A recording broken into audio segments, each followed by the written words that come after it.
Chapter 9. Pain. For me, October all but disappeared into a haze of pain, doctor's visits, hospital visits, and visual field disturbances. I couldn't work, I couldn't eat. Sometimes I could barely breathe. Often I barely had the energy or presence of mind to cry. I experienced all-encompassing, quote, head aches and darkened vision, trips to doctors and the hospital to stop the pain, and darkness, and pills. I cried in pain as the world went dim, and I experienced nausea and dry heaves. I would wake up in the middle of the night to hearing whooshing in my ears, my back spasming, and a tremendous knot in my neck. On Wednesday, 30 September 2009, 2 days after my D&C, I wrote, "Today, the mother of all migraines, the meanest, ugliest, most hardcore migraine I could ever imagine. Actually, I could never imagine this much pain. I had woke up about every hour last night, so I woke up around 11:30 very sore and exhausted. I was up for about an hour before my head started killing me again. It had been killing me when we went to bed last night, and I had been popping Tylenol every 4 or 6 hours as I woke up. My vision was crazy, my head pounded, and I was nauseous. I thought maybe it was because I hadn't eaten in more than 12 hours, so I asked Mike to make me some breakfast. I managed a few bites, but the nausea got worse, and movement and sound all made it worse. Finally, around 1:30 or 2, I called the doctor's office. Dr. Ray isn't in on Wednesdays, but the nurse wanted me to come in. Mike took a shower, and I used all that time to get dressed, trying to move as little as possible. Finally, at the doctor's office, the nurse measured my BP and asked if these were like the migraines I'd had before. I told her again that if this was a migraine, it was the worst I'd ever experienced. I'd never experienced such pain before. She told me that I had the look of someone with a migraine, and she asked what I'd been taking for this one. She said Dr. A figured this was a migraine because of the big drop in hormones. I explained that this made sense given that my migraines usually hit because of hormone fluctuations near my period. Dr. A had given her permission to write a script for Imitrex for me. We filled it immediately at CVS and went home. I took the first pill at 3 p.m. and was finally able to eat a package of saltines around 4. By 5, the pain was mostly gone, but the symptoms were still around, so I took another pill. Fell asleep on the living room floor until nearly 7:30.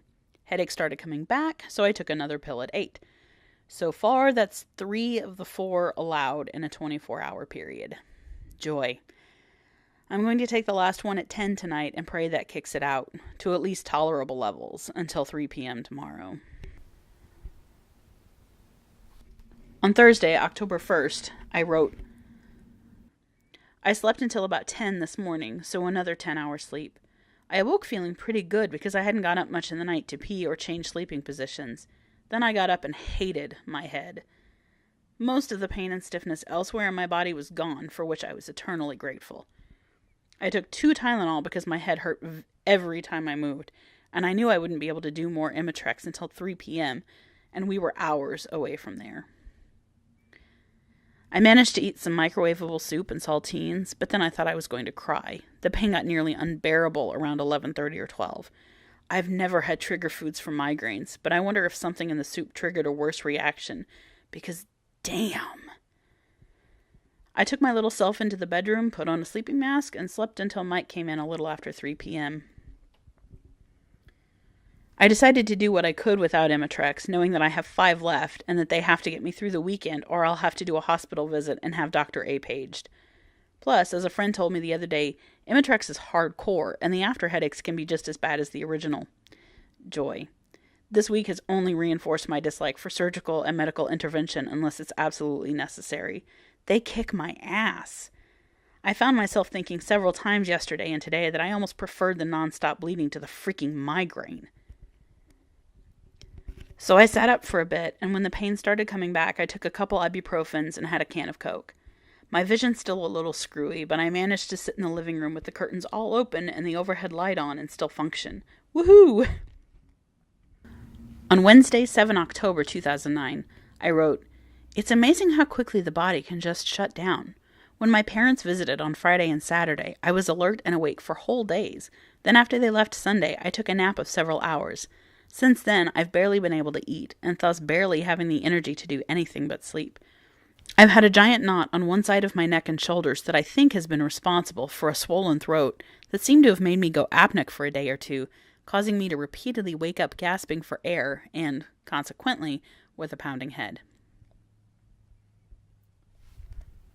Monday, October 5th had been so bad that I had made an appointment to see Dr. A the first thing the next day.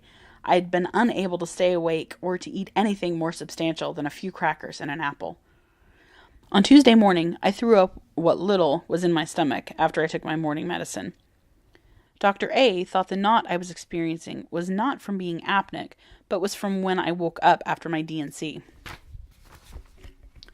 He said that when I began waking up from the anesthesia, I had thrashed about and that I was so strong that 3 or 4 people had been required to hold me down on the bed.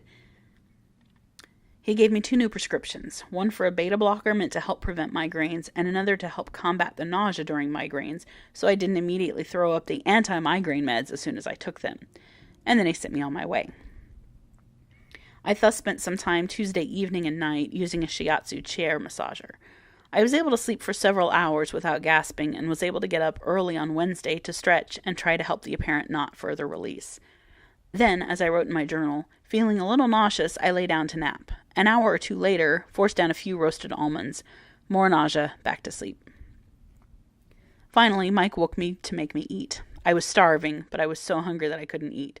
He brought me a roll and a glass of Coke. After 30 minutes, I had managed to drink 3/4 of the Coke and eat the roll, which was smaller than the palm of my hand, and I was dressed in clothes appropriate for the outside world. Mike had to go to the unemployment office, so I rode along. I waited in the car while he was inside, and I wrote in my journal, but even sitting in this quiet parking lot is too much stimulation. My eyes can't focus, and I can't hold my neck up for very long. But I can do this. I know I can. Because if I can't, a stupid headaches and knot will have gotten the better of me. On the drive to the unemployment office, I had told Mike that I felt overwhelmed while he drove. Quote, like my body was trying to come back alive after being in a coma. And he said I have been in something like a 10-day coma. I think only 3 days or so because I have felt good and got out over the weekend, but just sitting quietly in a car is overwhelming my senses. That was all recounted in my 7th October journal entry. By the next Sunday, I apparently didn't recall that I had written that entry, or I was trying to process the whole week. Things were bad. My head hurt, and my memory was almost non-existent. I couldn't see well enough to write in my journal, so I was typing journal entries on my computer. But the light from the computer also hurt my eyes, so I either was unaware I was making typing mistakes, or I couldn't see to correct them, or I just didn't care, or perhaps all 3. I've left all the mistakes in the journal entry typed in my blog post.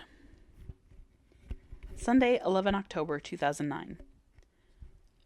Monstrous migraine. Went after Mom and Dad left last Sunday. I laid down and couldn't seem to stay awake much. Slept all night but kept waking up in pain, gasping for air. Freaked out. It continued through Monday, so I called several times to the doctor's office starting around 1. Finally got a call back around 4 to set up appointment for the next day. Tuesday saw Dr. A. Had vomited the day before, couldn't eat, was still in much pain. There was a giant kink in the upper right shoulder and into my neck. I thought maybe it was left over from the surgery, and that was causing my headaches and vision problems, because I could feel them occasionally twitch and cause me problems.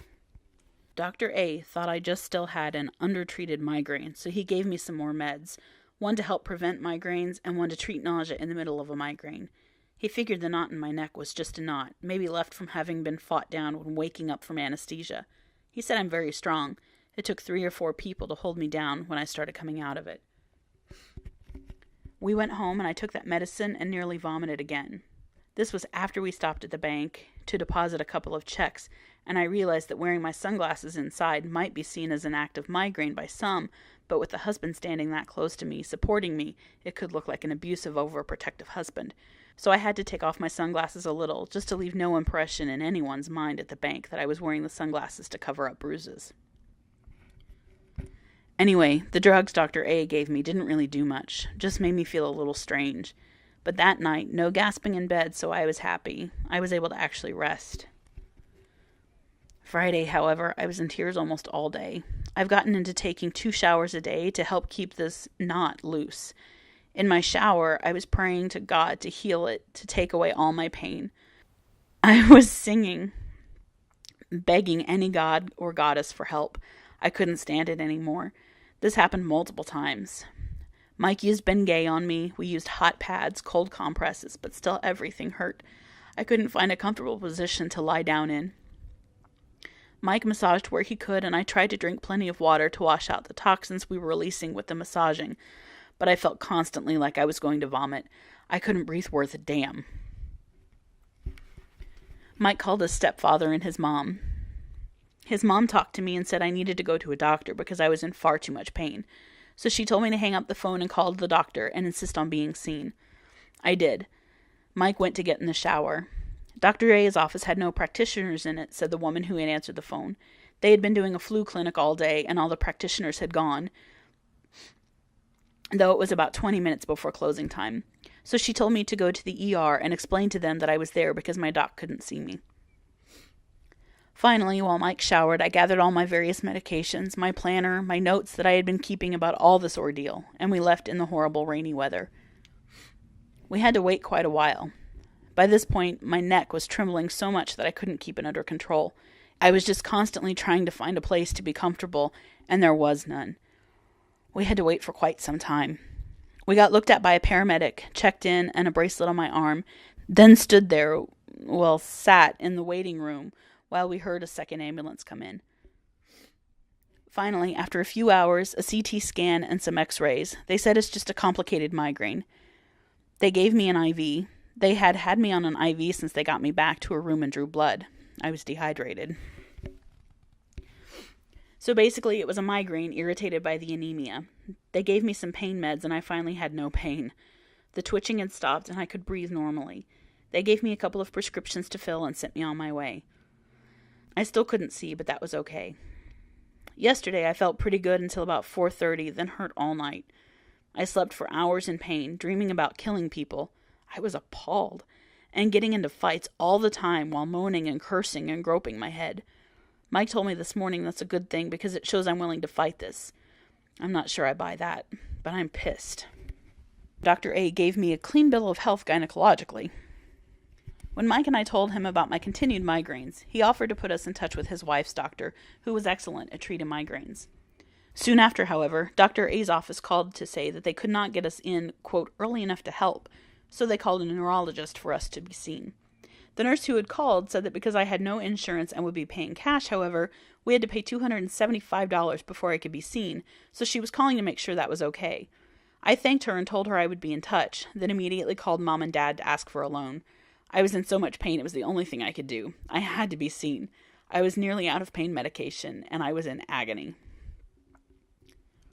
I had managed to be seen at the chiropractor as soon as the office opened on the day before, probably Monday, 11 October, though I had no sense of time and couldn't even keep track of it well in my journals. Getting a massage and then an adjustment. They made a big difference. That's as far as I could make it in the journal entry and still follow what was happening. Clearly, the pain and blindness were starting to set in again, as I started to ramble and couldn't see where I was. Here's another passage from the journal. Last night, I was in a lot of pain after my shower, so lay down a bit in bed and found a position that hurt my neck and back, but because it was stretching those tense muscles, so I stayed there as long as I could. I was starving, but I didn't want to miss the therapeutic opportunity. I ended up spending about 13 to 15 hours in bed last night, not sleeping well at points, obviously, but getting some rest and apparently stretching and helping. This morning we got the call from Dr. A's office, like I said, but was in tons of pain again. I used a heating pad for a bit, then convinced myself I could endure the sounds and heat of a shower. As soon as I got dressed from the shower, though, I was missing. Nothing follows. I assume I was interrupted in my writing. It picks up again. So, let's see, where was I? I have no idea, and I can't read above to see where I was. So after the shower, I think that's where I was. I figured it had been long enough since I'd taken Tylenol. I took a couple Excedrin migraine capsules. They worked well enough that most of my pain went away, and some of my vision returned, so I managed to eat a big bowl of soup that Mike made last night, and to have a can of Coke. I've been able to speak and to see somewhat. Then around 3 o'clock, the symptoms returned. My vision started getting a little worse, back almost to having only about 20% or so of my sight, and my fingers are tingling a little, and the right side of my head is numb, yet a little painful if I touch it. But most of the pain is under control at the moment. I'm hoping it'll stay that way for some time, because I like being able to move without gasping in pain and cursing out loud. It seems I have Tourette's when I'm in a lot of pain. Poor Mike keeps getting awakened by me in the middle of the night, gasping for air and cursing this damn pain to get the fuck out of my head. Okay, since 3 o'clock, we have discovered that some of our arborvitae, the very ones we planted for a hedge in the spring that nearly got wiped out by herbicide earlier this year, were mown down yesterday. We called the state to complain, then realized that the state didn't mow yesterday because it was a holiday. So now we're trying to find out if it is the people who own the land that neighbors ours. Not only did they mow down those arborvitae that, sure, maybe, possibly could be on their land, though we highly doubt it, they also then drove their tractor or mower across our land, basically almost ran over our 2 maple saplings and one of our raspberry bushes. So the stuff on the edge of our property, we could see if they thought it was their property, but then cutting right through the middle of our property? No way. Not gonna happen. We have got to find out what the hell is going on and put a stop to it, because that is just not kosher. I mean, these are the trees that just barely made it this spring after the spraying, so we left the weed border as protection against the spray, and then they get mown down. Son of a bitch. And what the hell are they doing driving through the middle of our property? Anyway, moving on from there. The doctor's office finally called Mike's phone, apparently having troubles getting through to my number again. So they called to say I had to call the... Oops, got interrupted and I don't remember where I was. Told that the OB office couldn't make an appointment for me because the neurologist's office wouldn't even schedule through them. So they gave me a name and number. So I called and had to leave a message because the office manager had gone home for the day. So hopefully I'll hear something tomorrow morning.